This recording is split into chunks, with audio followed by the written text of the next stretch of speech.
पड़। अरे कमंडल, तुम पूरा खड़मंडल लेकर चलोगे, गृहस्थ बनकर क्या कमंडल नहीं, इसमें तो बहुत बड़ा खड़मंडल है, इसमें बहुत बड़ा रामडोल है, इसमें तो इतना बड़ा रामडोल है, सब डामाडोल है। ये संत बनकर कमंडल, क्या तुम घबराते हो। सुल्तानाबाद शाह संत जब हुआ, अपना सामान गठरी में बांध कर लेकर चलता था, मुस्कराता था। उसके साथी कहते थे, इतना हल्का कपड़ा पहनते थे आप, वो भी आपको बदन पर वजन लगता था, अभी 20 किलो की गठरी सिर पर रख कर चलते हो, मुस्कुरा रहे हो। तो सुल्ताना क्या कहता है, सुल्ताना बलख बुखारे दा, शाही तज कर लिया फकीरी, अल्लाह नाम प्यारे दा, सुल्ताना बलख बुखारे दा। तब तो खाते लुकुमा उमदा, मिश्री कंद छुहारे दा, अब तो रूखा सूखा टूका, खाते सांझ सकारे दा, सुल्ताना बलख बुखारे दा। जातन पहिने खासा मलमल, 3 टंक 9 तारे दा,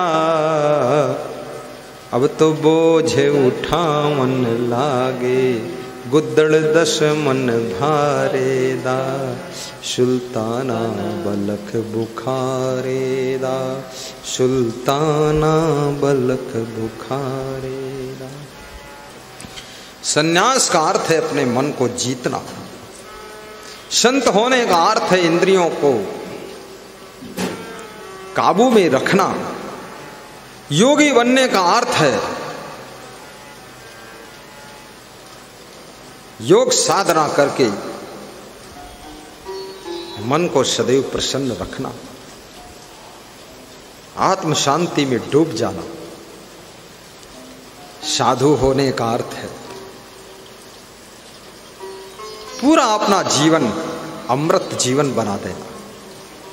जो भी तुमसे मिले, तुम्हारे पास बैठे, तुम्हारी वाणी सुने, तुम्हारा दर्शन करे, उसके जीवन में भी शांति का रस आने लग जाए तो समझ लो तुम महान संत हो गए, उसको भी शांति मिलने लग जाए। ये साधु होने का अर्थ है। और साधु बनने का मतलब है कि पूरी दुनिया के तुम हो गए, पूरे जगत के हो गए, पूरे संसार के हो गए। अब तुम केवल एक छोटी सी फैमिली के नहीं रह गए, अब एक पत्नी के नहीं रह गए, एक नारी के नहीं रह गए, एक परिवार के नहीं रह गए। अब तुम्हारे लिए जगत ही पूरा परिवार है। वसुधैव कुटुंबकम, इस फार्मूले पर तुम चलने लग गए। संत के लिए पूरा संसार ही उसका परिवार बन जाता है, संत के लिए उसका परिवार बन जाता है। हम भक्तों के यहाँ जाते हैं, मुझे नहीं लगता है कि मुझे कहीं गैर के यहाँ गया हूँ, सबके यहाँ ऐसा लगता है ये मेरा ही है। और किसी के यहाँ ऐसा नहीं कि उसका खाट तोड़ दो या उसकी खूंटी तोड़ दो या ये सब संभाल के रखता हूँ, पूरा धोकर साफ करके ढंग से यूज करो, अपना ही है। ये भक्त भी अपना है, इसका घर भी अपना है, किचन भी अपना है, बर्तन भी अपने हैं। यदि तुम पूरी दुनिया को अपना मान लो तो संसार का मोह खत्म हो जाता है। मोह तो कुछ ही लोगों से होता है। जब तुम सबको पराया मानते हो, एक फैमिली को अपना मानते हो, तो मोह की जेल में फंस जाते हो। जब सबको अपना मान लेते हो तो मोह के कारागृह से तुम निकलकर बाहर आ जाते हो, और फिर सबके होकर जब जिंदगी जीते हो तभी तुम महान संत कहलाते हो।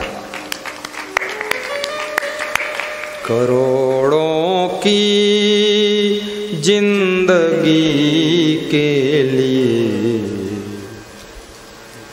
जगत भर की रोशनी के लिए।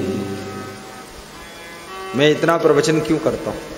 करोड़ों की जिंदगी के लिए, जगत भर की रोशनी के लिए। ना करूं प्रवचन तो ये मत समझना कि गुरुदेव को रोटी नहीं। अरे रोटी तो खाली वो रामचंद्र मंजू बहन ही दे देगी, कितना रोटी खाओगे? मैं अपने संत से पूछा, मैं जितनी बड़ी रोटी खाता हूँ इतनी बड़ी रोटी तुम कितनी खा सकते हो? तो उसने बहुत अच्छा बताया, बोला एक रोटी जो बनाता हूँ मैं अपने लिए उसमें से आधा, आधे का आधा, 1/4 लेकर के, और उसमें आपकी मैं 5 रोटी तैयार करता हूँ। उस 5 रोटी में आप कभी 2 खाते हैं, कभी। तो मैंने कहा तुम कितनी खाते हो? बोले मैं अपने साइज की रोटियां करीब करीब मैं 4 खा जाता हूँ। तो मैंने कहा तेरे साइज की रोटी में मेरे साइज की रोटी तो 80 बनेगी। बोले 80 खा लेता हूँ।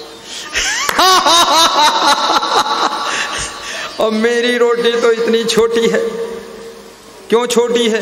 क्योंकि कम खाओ बुद्धि बढ़ाओ, कम खाओ सुखी रहो, कम खाओ स्वस्थ रहो, कम खाओ गम खाओ।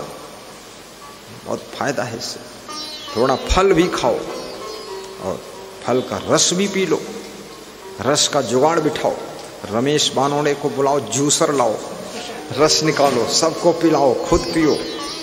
आज मैंने अपने संतों से कहा कि नया जूसर आया है, कल बानोड़े साहब लाए हैं, तो जितना भी फल है, ज्ञानेश्वर बोरकर जी फल लाए हैं, कुछ और भक्त फल लाए हैं, सारा फल धोकर काट कर उसी जूसर में डालकर रस निकाल कर